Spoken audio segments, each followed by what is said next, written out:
April 8, 1943, 27,000 feet above Caen, France. The oxygen mask barely concealed Oberleutnant Ralph Hermaken's grin as he watched the awkward shapes clawing their way toward his formation through the crystal canopy of his fock. Wolf 190A5. The 26-year-old veteran ace of Jagdgeschwader studied the strange newcomers, American fighters, making their first appearance over occupied Europe. The enemy's sending us flying milk bottles. He joked over the radio, unable to contain his laughter at the sight of the bulky Republic P-47 Thunderbolts, laboring for altitude below. Far beneath them, 16 P-47C Thunderbolts from the 4th Fighter Group climbed in close formation. Their 2,000 horsepower Pratt and Whitney R2800 double Wasp engines straining against their 7-ton weight. To German pilots accustomed to the elegant Spitfire or the nimble Soviet Yaks, these bloated American machines looked absurd. Barrel-bodied aircraft with greenhouse canopies, stubby wings that seemed far too small, and propellers that dwarfed anything in the Luftwaffe's arsenal. But what Hermaken didn't realize, what none of the circling German pilots could possibly imagine, was that they were witnessing the birth of a weapon that would soon dismantle the Luftwaffe fighter force piece by piece. Within 18 months, those flying milk bottles would evolve from laughing stocks into instruments of terror. 50 caliber Browning machine guns would become the most feared sound in German skies. The math of destruction was already built into their wings. 400 rounds of ammunition. A combined rate of fire exceeding 6,000 rounds per minute. Enough concentrated fury to saw a Messerschmitt in half in under 2 seconds. That transformation began on this very morning. Major Donald Blakesley, commanding the 335th Fighter Squadron, spotted the German formation maneuvering into attack position. A veteran of the RAF's Eagle squadrons, Blakesley understood something his men did not. Survival in the Thunderbolt demanded unlearning everything they knew about dogfighting. The P-47 was not a typical fighter. It was a revolution in design philosophy. While German engineers pursued lightweight interceptors that relied on agility and climb rate, Republic Aviation had built something entirely different. A high-altitude powerhouse that used mass, raw power, and overwhelming fire to rewrite the rules of aerial combat. Among the 56 American pilots scattered across the French skies that day were men who would one day become legends. Future aces whose names would haunt Luftwaffe briefings. But on April 8, 1943, they were rookies in an unproven machine, facing the most battle-hardened fighter force on Earth. The Germans had been at war since 1939.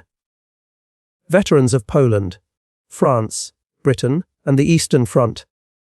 The Americans, by contrast, had been in combat for exactly 0 days. This is the story of how industrial power defeated tactical brilliance. How sheer production and engineering merged into unstoppable dominance. And German laughed at horror when they learned what Synchronis could do to a fighter at 400 yards. For 400 yards. The Republic P-47 Thunderbolt had been born from panic in June 1940. As German forces swept across France, Alexander Kartveli, Republic Aviation's Georgian-born chief designer, received urgent orders from the U.S. Army Air Corps.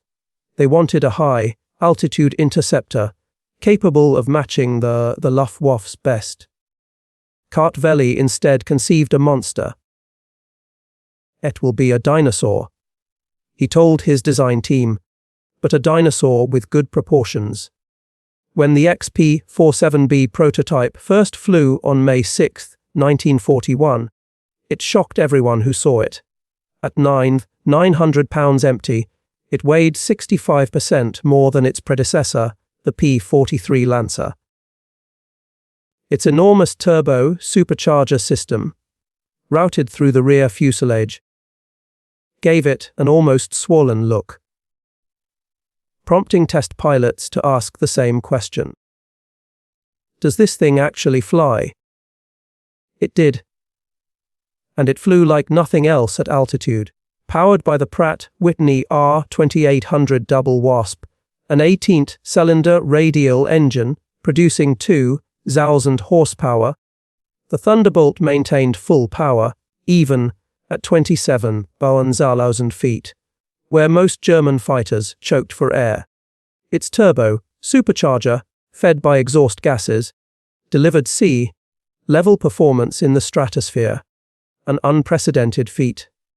Major Hubert Hub Zank, commanding the 56th Fighter Group during training at Bridgeport, Connecticut, initially despised the aircraft. Between September 1942 and January 1943, his unit lost 18 pilots and 41 aircraft to accidents. The P-47 claimed more American lives in training than German guns would in its first months of combat. It ground, looped on landings, rolled on takeoff, and dived so fast that pilots discovered compressibility, their controls freezing as shock waves formed on the wings. But those who mastered it found something extraordinary. Lieutenant Robert Johnson, a farm boy from Oklahoma and who would become one of America's top aces with 27 victories, described his first flight. It was like strapping yourself to a locomotive. The power was unbelievable. You didn't fly it. You aimed it.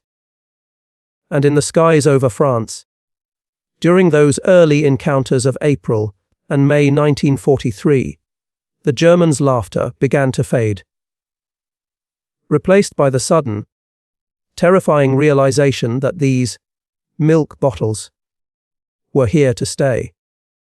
The P-47 Thunderbolts couldn't turn with the Foch Wolf Y-90s, couldn't climb with the Messerschmitt 109s, and couldn't match their agility at medium altitude. Luftwaffe pilots were quick to develop tactics that exploited these weaknesses, attacking from below, where the heavy Thunderbolts struggled, and forcing them into turning battles where none maneuverability outweighed firepower. Hauptmann Joseph Pips Priller, commanding officer of Jagdgeschwader 26, summarized his first encounter bluntly in his report to headquarters. The new American fighter is meat for the slaughter. It flies like a truck, turns like a freight train, and climbs like a pregnant cow. Our boys call them Indians. Fat targets pretending to be warriors. At first, the statistics seemed to justify German confidence. In their debut month of combat, U.S. fighter groups lost 14 Thunderbolts, while claiming only 3 confirmed German kills. The RAF, observing from their Spitfire squadrons, quietly suggested the Americans reconsider their choice of aircraft. British pilots joked that the best evasive maneuver in a P-47 was to unstrap and run around inside its spacious cockpit. But something unexpected was happening in those early dogfights. Something German intelligence entirely missed. The Thunderbolts that were shot down had endured staggering amounts of damage before finally falling. One aircraft returned from a May 4th mission riddled with 21 cannon hits and more than 100 machine gun strikes. Punishment that would have torn a Spitfire or Messerschmitt apart. Midair. Its massive radial engine, with no vulnerable coolant systems, shrugged off hits that would have doomed any liquid-cooled fighter. And when the P-47s did manage to bring their guns to bear, the results were devastating. The Thunderbolt's 8.50 caliber Brownings created a storm of destruction, unlike anything German pilots had seen. Unlike the rifle caliber weapons of early war fighters, or cannon with limited ammo supply, the P-47 could sustain fire for over 30 seconds. An eternity in aerial combat. The event that began to shatter German assumptions came on June 26, 1943, over Leitecot, France. It involved Second Lieutenant Robert S. Johnson of the 61st Fighter Squadron, and an encounter that would become legendary on both sides of the war. Johnson's formation of 48 Thunderbolts was returning from escort duty when they were ambushed by 16 Foch Wolf 190s from every bud. JG-26, led by Hauptmann Wilhelm Ferdinand Watts Galland, younger brother of the famous Adolf Galland. The Germans executed a flawless attack, diving out of the sun with overwhelming speed. Johnson's Thunderbolt, Flying Tail N Charlie, was instantly trapped in a storm of cannon fire. 20 Nemin shells tore into his aircraft. The canopy shattered. Hydraulic fluid sprayed into the cockpit. The engine cowling ripped away, and fire erupted behind the instrument panel. Johnson, wounded in the nose and leg by shrapnel and bullets, tried to bail out, only to find the canopy jammed. A cannon shell had exploded in the canopy rail, welding it shut. He was trapped in a burning, crippled airplane at 27,000 feet. What happened next would defy every known rule of aerial combat survival. Despite an oil-smeared windscreen that left him blind, a violently shaking engine, and barely responsive controls, Johnson somehow leveled the aircraft and aimed it toward England. The P-47 refused to die. Then things got worse. A lone Foch Wolf 190, flown by an unidentified German pilot from 2.JG-26, spotted the wounded Thunderbolt limping toward the channel at less than 170 mi field and 90 fs. Historical records have never confirmed the pilot's identity, though several names have been proposed. What followed became one of the most astonishing duels in aviation history.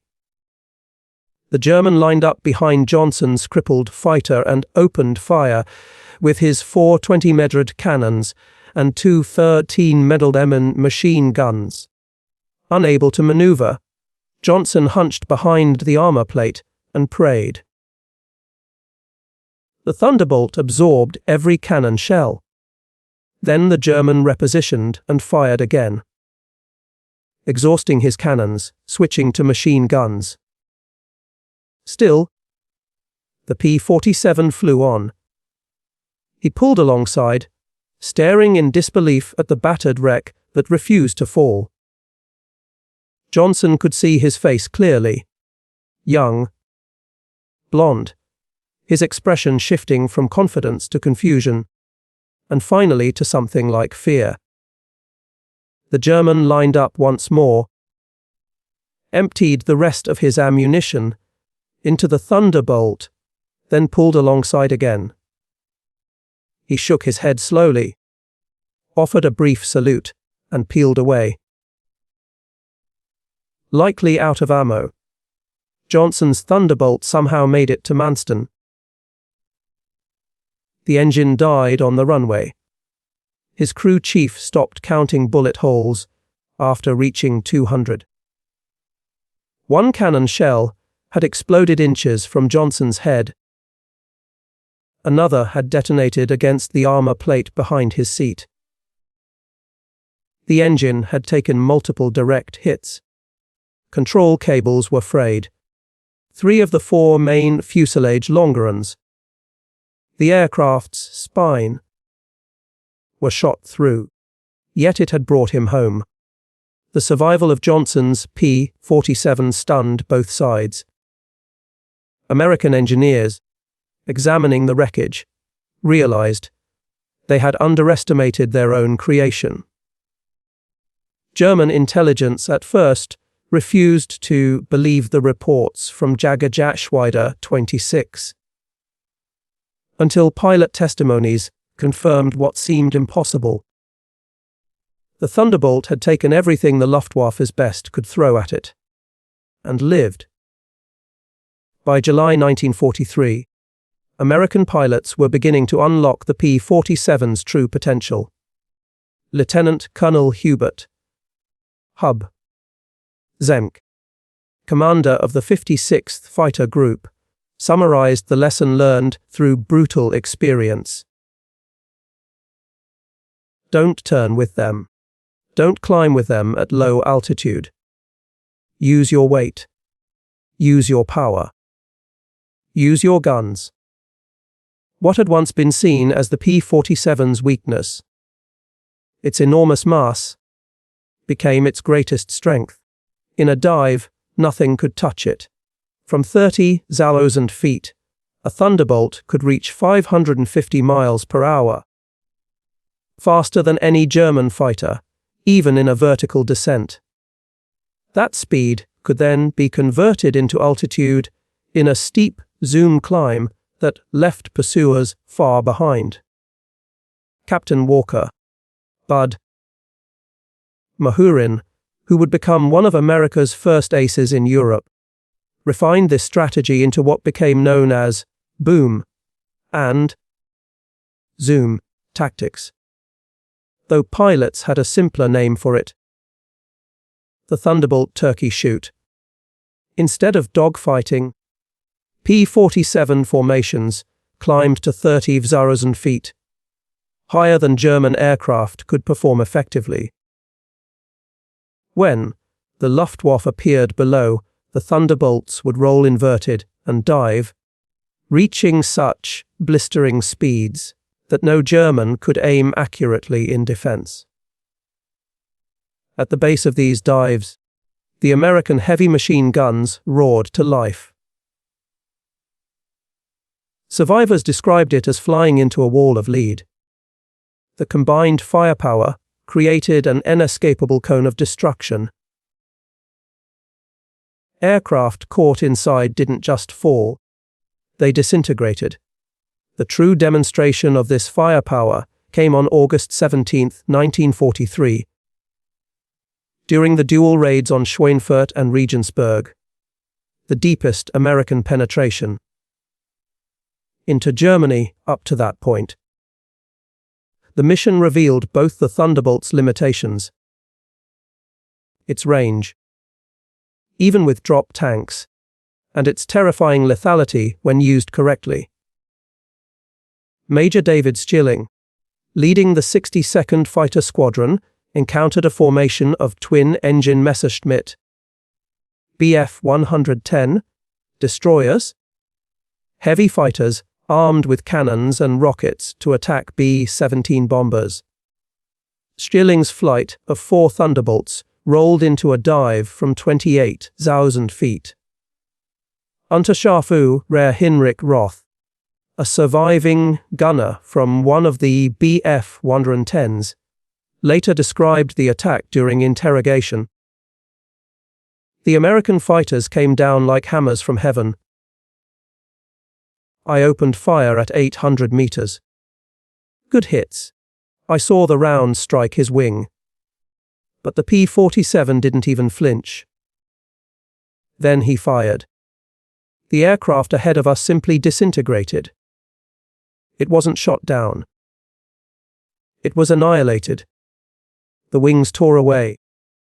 The tail ripped off, and the fuselage shredded into metallic confetti.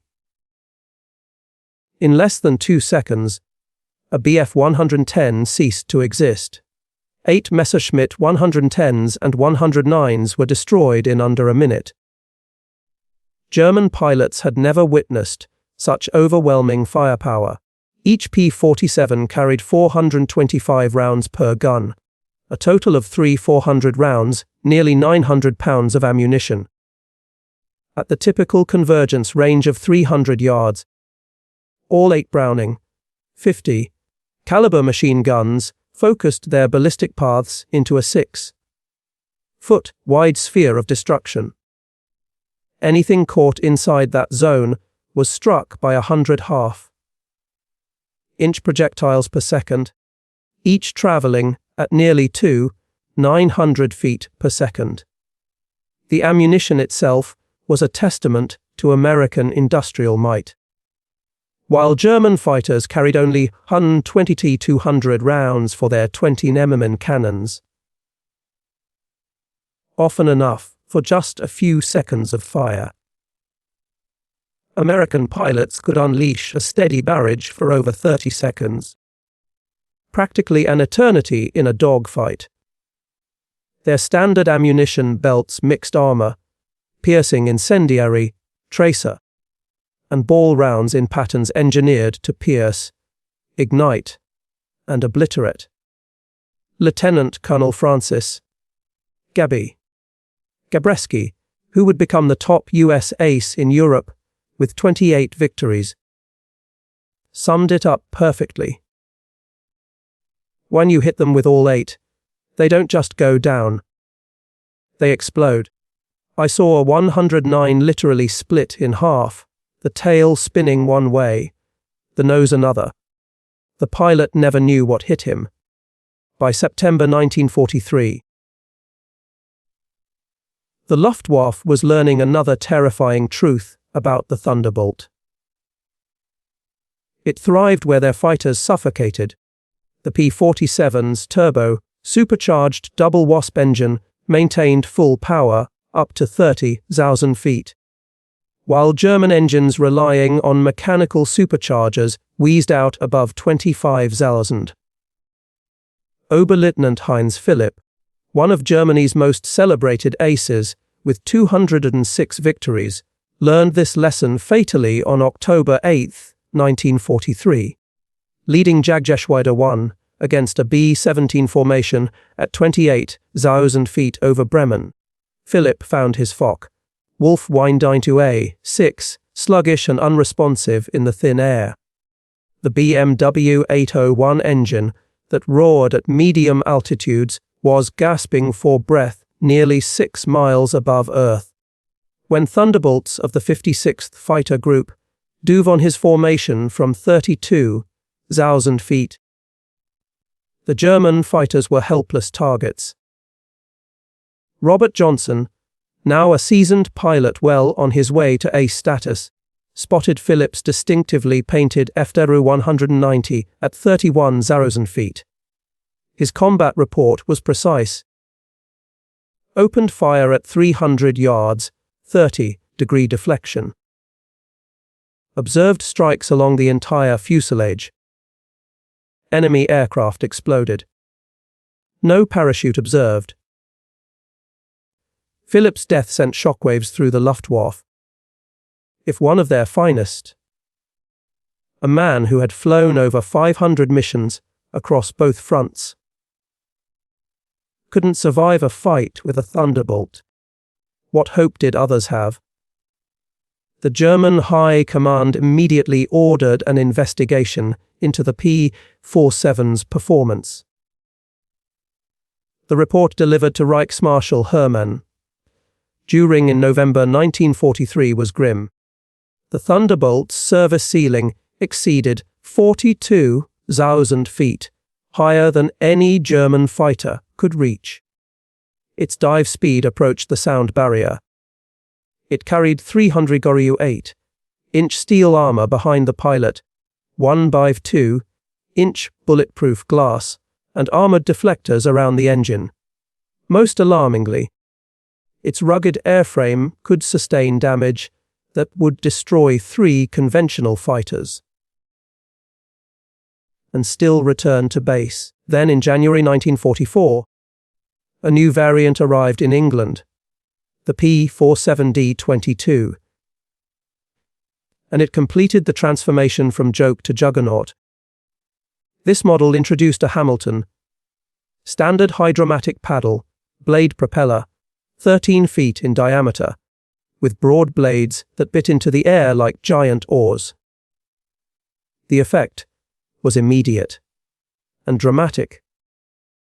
Where earlier Thunderbolts climbed sluggishly at about 200 feet per minute, the new variant surged upward at 3,000 feet per minute, matching or surpassing German fighters at nearly every altitude. Acceleration also improved. The big fighter could now build energy faster in level flight, turning its weight into raw momentum. Hauptmann Heinz Nock of Jagergeschwader 11, a veteran of more than 200 missions, faced the new P-47s in February 1944 near Hanover. His diary recorded the shock. The fat American fighters have learned to climb. We bounced a formation near Hanover, expecting our usual advantage. They turned into us and climbed with us. When we tried to disengage, they followed us up to 30,000 feet. Schmitt was caught and blown apart. Nothing left but smoke and fragments. These are not the same machines we laughed at last year. The paddle, blade propeller, didn't just change performance. It changed the Thunderbolt's voice. Its enormous blades, with their tips nearing supersonic speed, produced a deep, rolling thunder that could be heard for miles. German ground troops claimed they could recognize P-47s by sound alone. A low, menacing rumble that spelled death from above. They gave it a name: Donnerschlag, thunderclap. By March 1944, with external fuel tanks, the Thunderbolt could now escort bombers deep into Germany. 2 108-gallon wing tanks or a 75-gallon belly tank extended its range to over 1,000 miles. Thanks to the new propeller's improved efficiency, it could still fight effectively, even when carrying extra fuel. Desperate, the Luftwaffe concentrated its efforts on the bombers, hoping to halt the American daylight offensive. But to reach the B-17s, they first had to pass through the P-47 escort screen. An increasingly suicidal gamble. German pilots began to feel something newsy fear.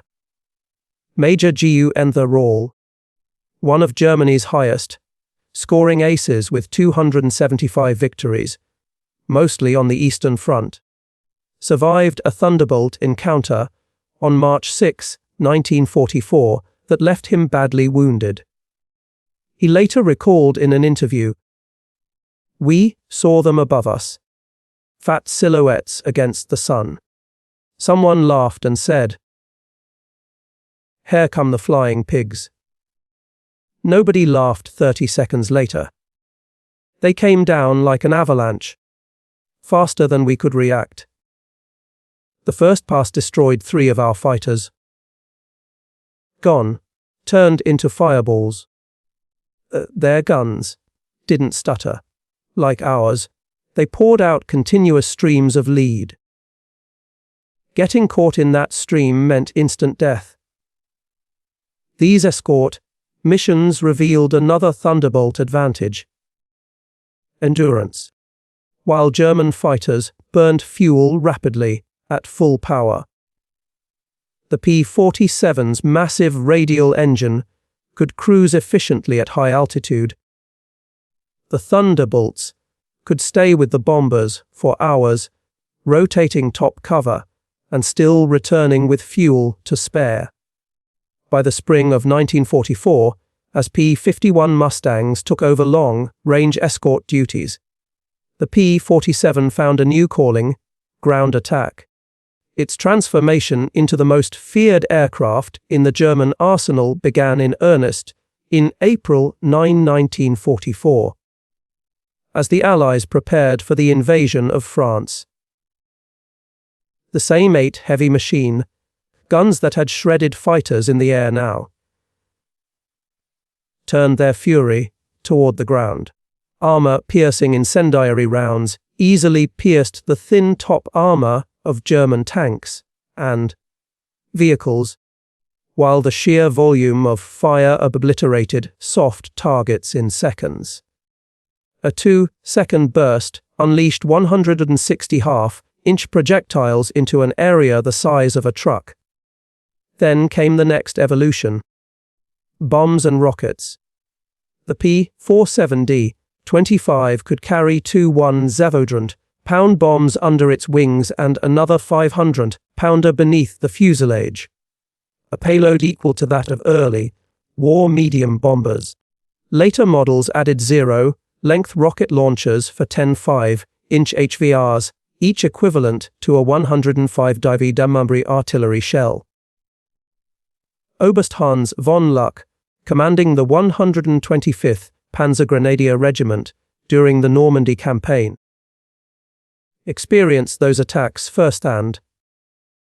They came in low, so low you could see the pilots' faces. The sound was unbearable: engines roaring, rockets shrieking, and then the hammering thunder of those heavy machine guns. In a single pass, a whole column of trucks simply vanished. 20 vehicles reduced to burning wreckage in seconds. The psychological toll was catastrophic. The men called them Jarbos, fighter bombers. But these machines were something far more fearsome. They were flying artillery with the precision of snipers. On June 6, 1944, the Luftwaffe finally understood just how completely the balance of power had shifted. Over 500 P-47 Thunderbolts filled the skies above Normandy, forming an impenetrable shield over the beaches. German fighters that dared to intervene were slaughtered.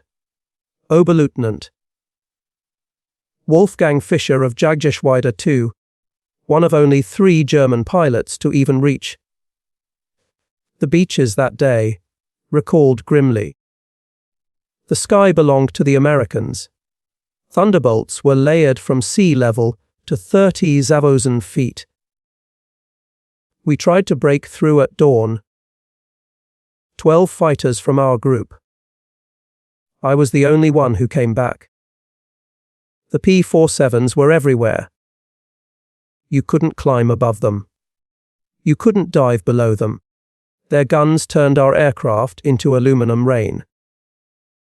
In the weeks following D-Day, Thunderbolts made daylight movement nearly impossible for German forces. The statistics were staggering. In June 1944 alone, the 9th Air Force's P-47s claimed 651 locomotives, 847 trucks, 512 tanks and armored vehicles, 553 horse-drawn wagons. The Wehrmacht was forced to move exclusively at night, crippling its ability to counter Allied advances. Desperate, the Germans tried everything to counter the Thunderbolt menace. Thicker armor plating, more anti-aircraft batteries, advanced camouflage.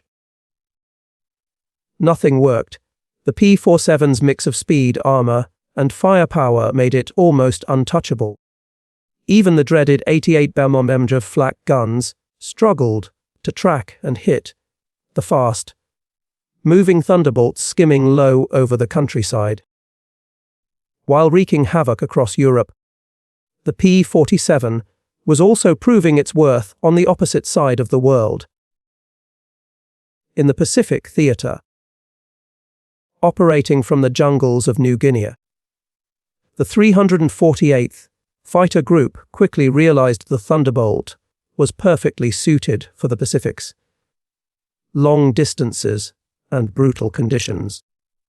Colonel Neil Kirby, commanding the group, adapted new tactics to exploit the aircraft's strengths.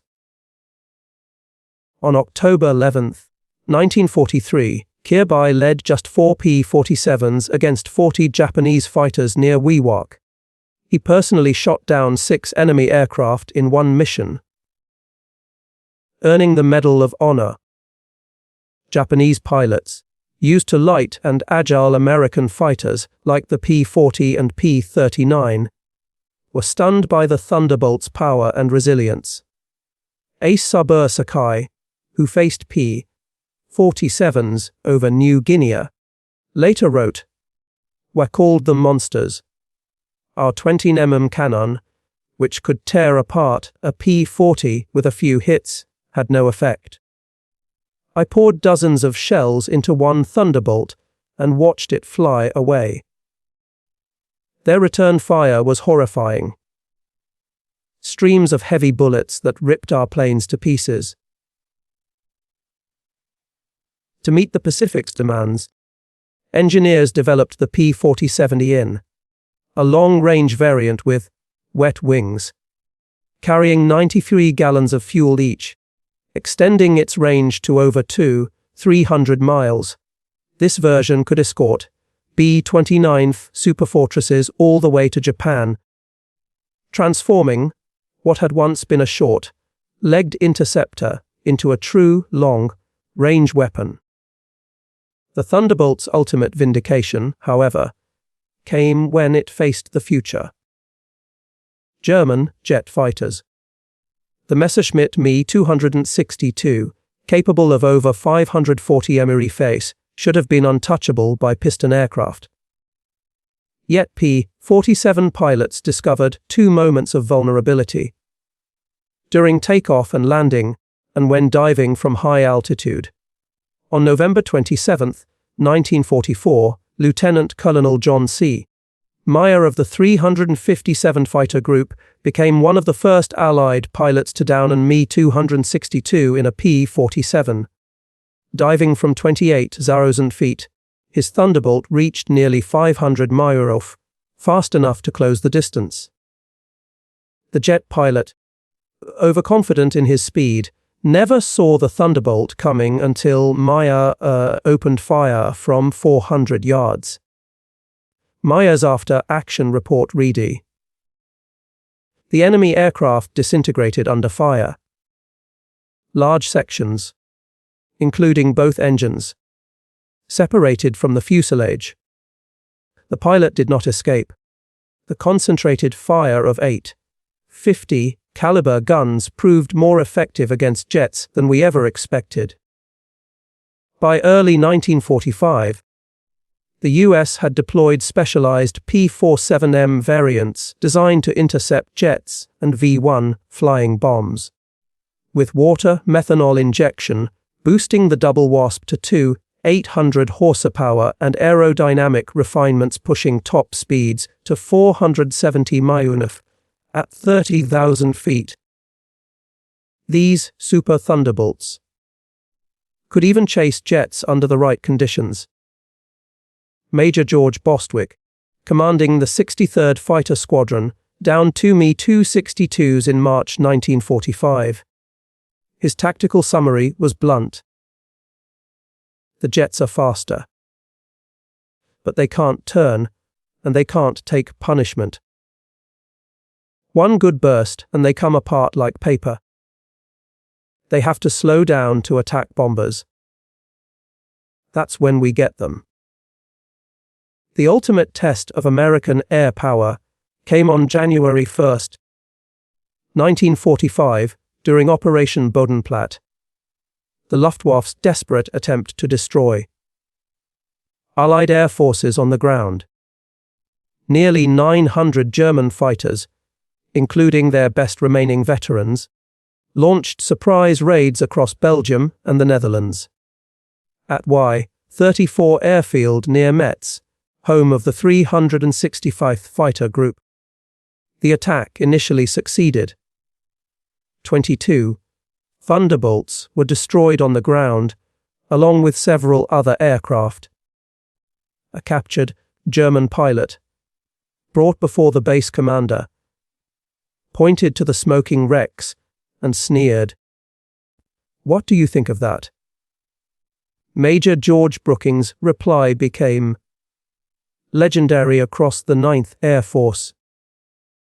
He simply pointed toward the flight line, where ground crews were already clearing wreckage and preparing new stands for the replacement aircraft that would arrive within hours. By tomorrow, we'll have 40 new ones. How long will it take you to replace your pilots? The smirk vanished from the German officer's face. Within 48 hours, brand new P-47D 40 Thunderbolts lined the airfield.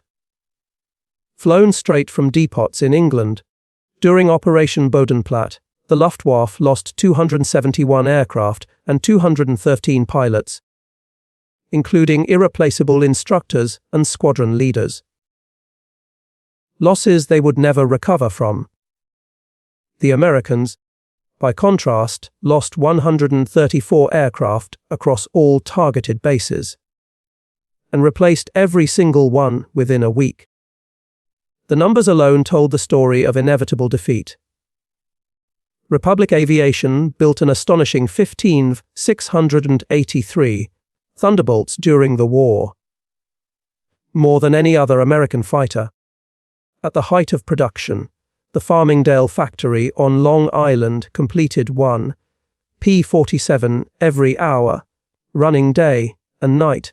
Meanwhile, the Evansville plant in Indiana, built from empty farmland in 1942, was turning out 500 aircraft per month. By 1944, each P-47D was a mechanical masterpiece. 65,000 individual parts at 8 miles of electrical wiring, 2,000 pounds of aluminum, 300 pounds of rubber. The massive Pratt & Whitney double wasp engine alone contained 400 precision machined components, built to tolerances of 1,000th of an inch. And yet, it was assembled not by seasoned engineers, but by thousands of American factory workers, many of them women, who had never even seen an airplane before Pearl Harbor. They built machines of war to standards that often surpassed peacetime precision. Ammunition production was just as staggering. Each Thunderbolt sortie required 400 rounds of 50 caliber ammunition. With hundreds of missions flown daily, the U.S. military was consuming over 10 million rounds per month. By mid-1944, the Lake City Arsenal in Missouri alone produced 30 million rounds monthly, each cartridge crafted to microscopic tolerances to ensure flawless operation through the P-47's synchronized guns. Fuel consumption was equally immense. A Thunderbolt burned 100 gallons per hour in normal flight, and up to 300 gallons in combat, when using water injection for extra power. By late, the 9th Air Force alone consumed more than 25 million gallons of aviation fuel. each month. All of it shipped across the Atlantic in tankers, built by the same relentless American industrial engine that produced the planes themselves. Even more impressive than the machinery was the training of the men who flew them. By 1944, the United States was graduating 30 Wzarosen pilots per year, more than Germany trained throughout the entire war. Each Thunderbolt pilot logged at least 400 flight hours before combat, including 100 hours in advanced fighters. By contrast, late war German pilots often entered battle with fewer than 100 hours total. The results were clear in combat. American pilots arrived in Europe fully trained in formation flying, navigation, gunnery, and tactics. They had studied captured German aircraft and learned exactly how to exploit their weaknesses. They knew every switch and gauge in their machines, a depth of familiarity their German counterparts never achieved. Lieutenant Eugene Roberts, who arrived in England in September 1944, recalled, "I had 420 hours in my logbook, 75 of them in the P-47. I'd fired at towed targets, practiced deflection shooting, and studied gun camera footage from real engagements. On my first mission, I knew exactly what to do. The German I faced didn't have half my experience. It wasn't even a fair fight." In March 1945, Oberstleutnant Joseph Pips Priller, the same ace who had once mocked the Thunderbolt as a pregnant cow, was interviewed by German propaganda officers desperate for good news.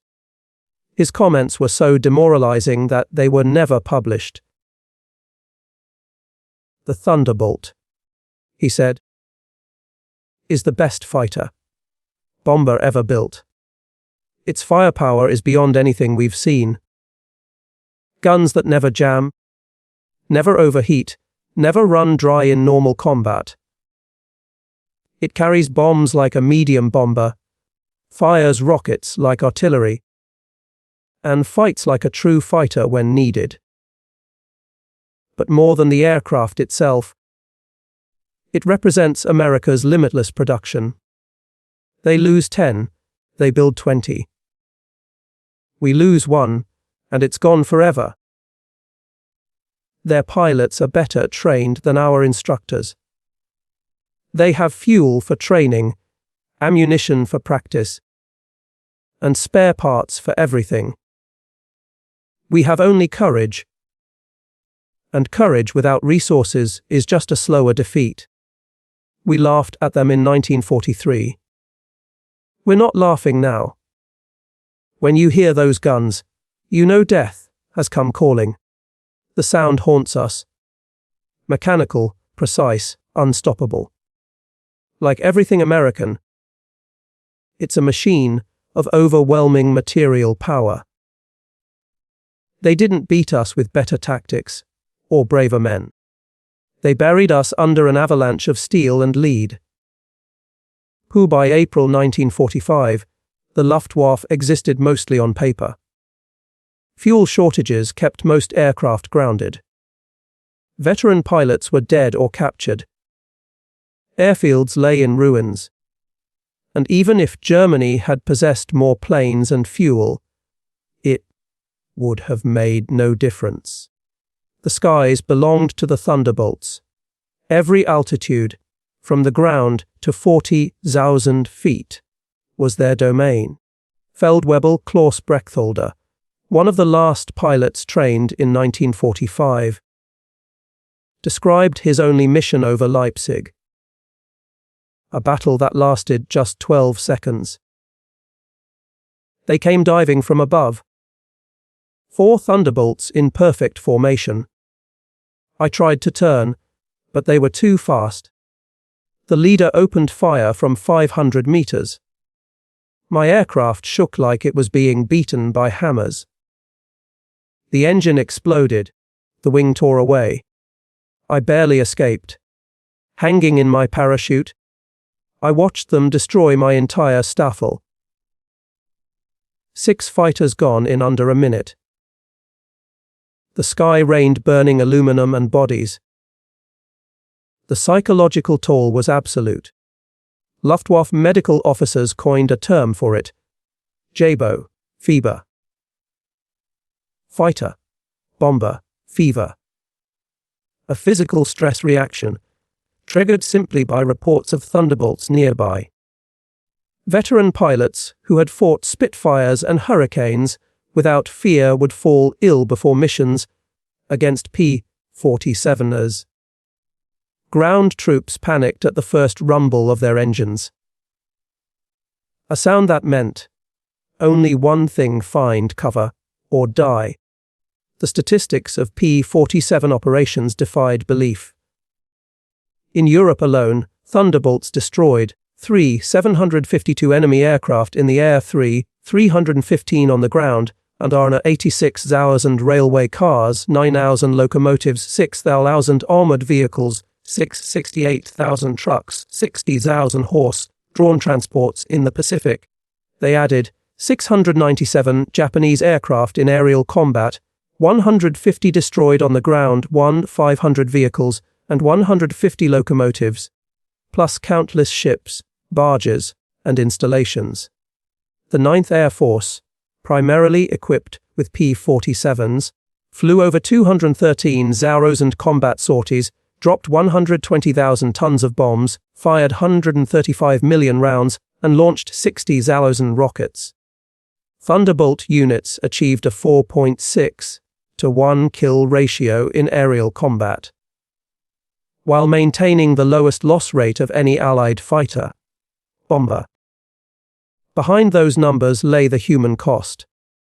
The Luftwaffe lost an estimated 28,000 pilots in combat against Western Allied forces, many cut down by the concentrated fury of American .50 caliber fire.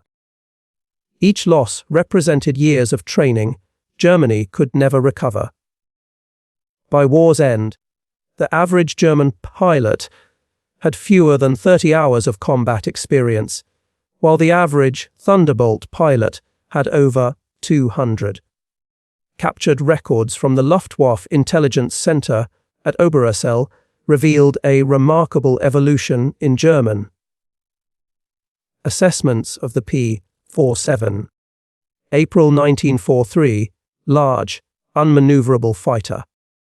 Inferior to German types in all respects except dive speed. Armament insufficient. Minimal threat. December 1943, exceptional high-altitude performance. Structural strength extreme. Firepower problematic. Pilots showing improved tactics.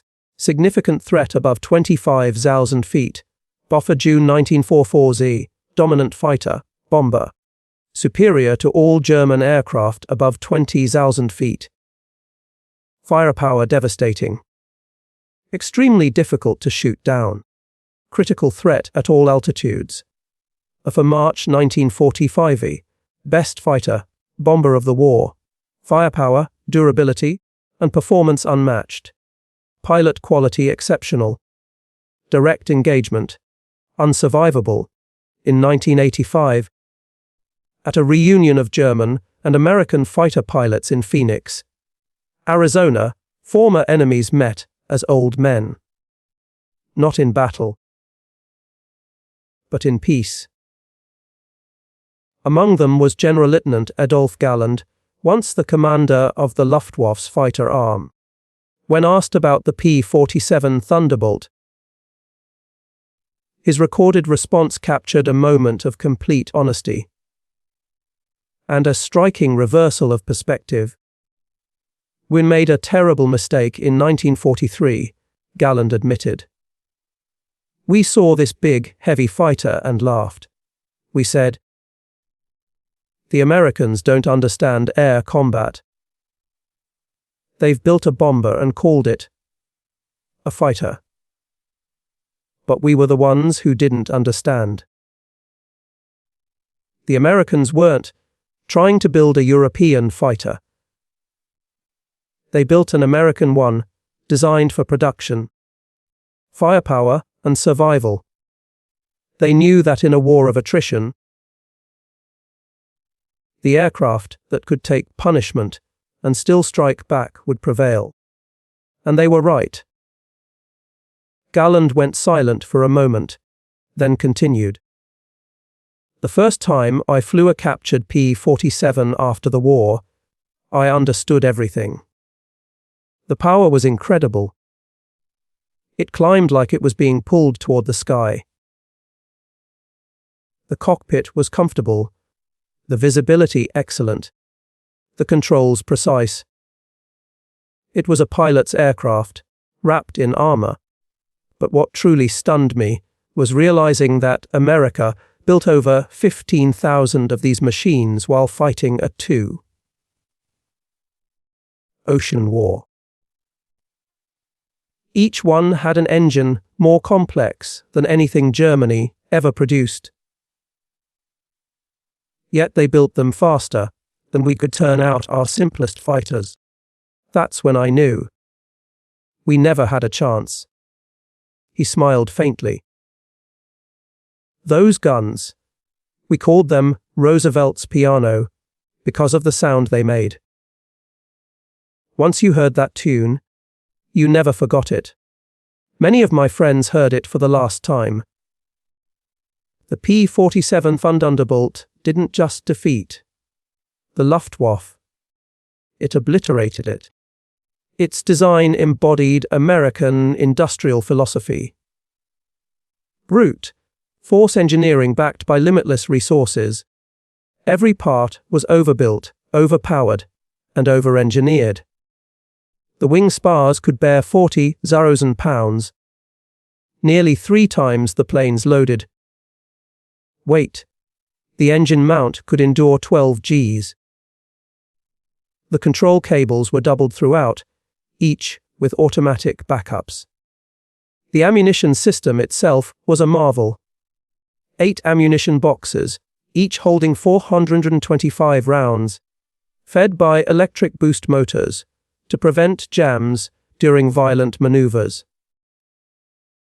The guns were electrically heated to avoid freezing at altitude, and each one had its own charging mechanism and synchronization system.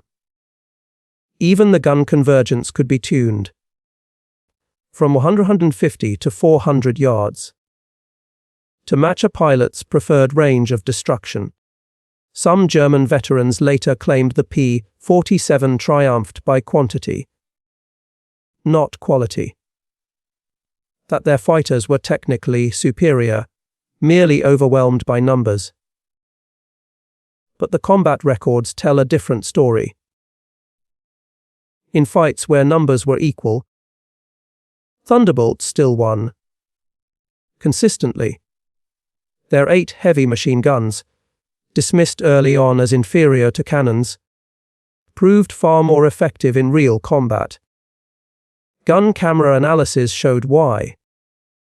Cannon shells were devastating, yes, but required precise aim and carried limited ammunition, usually 120 to 200 rounds. The P-47, by contrast, unleashed a storm of bullets. A lethal probability cloud that all but guaranteed hits. At typical engagement ranges, a 2-second burst could place 20 rounds into a fighter-sized target. Enough to tear it apart. Even the ammunition itself reflected American innovation.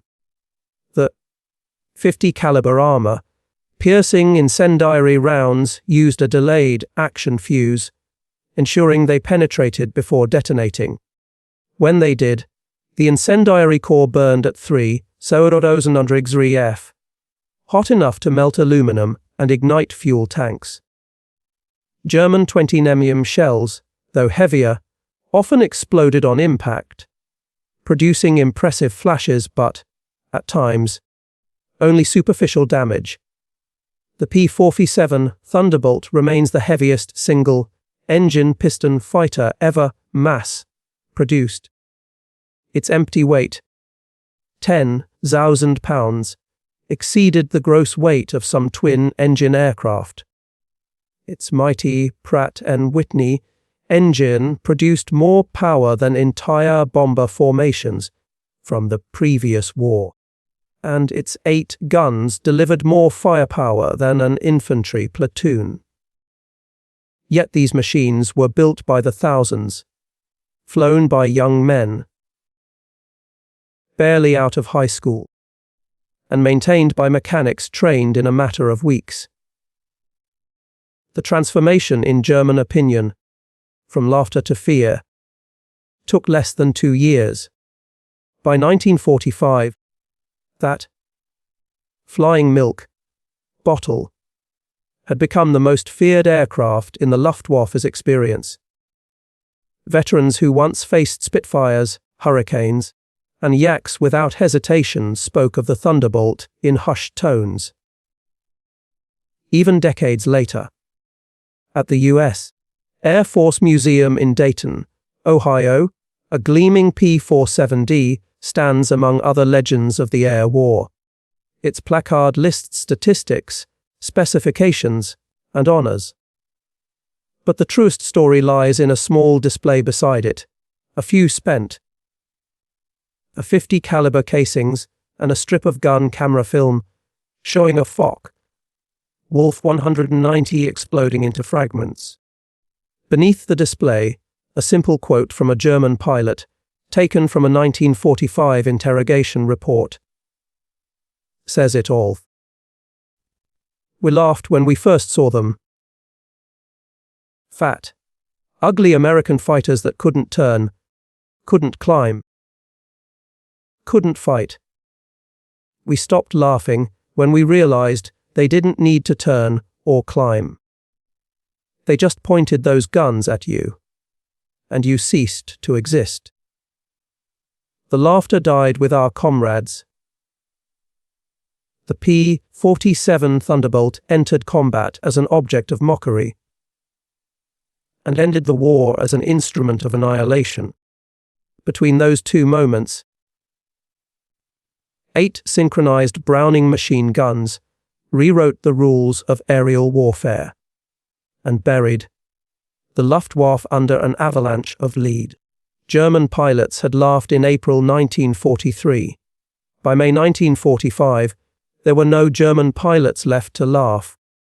The thunder had spoken, and the sky belonged to America.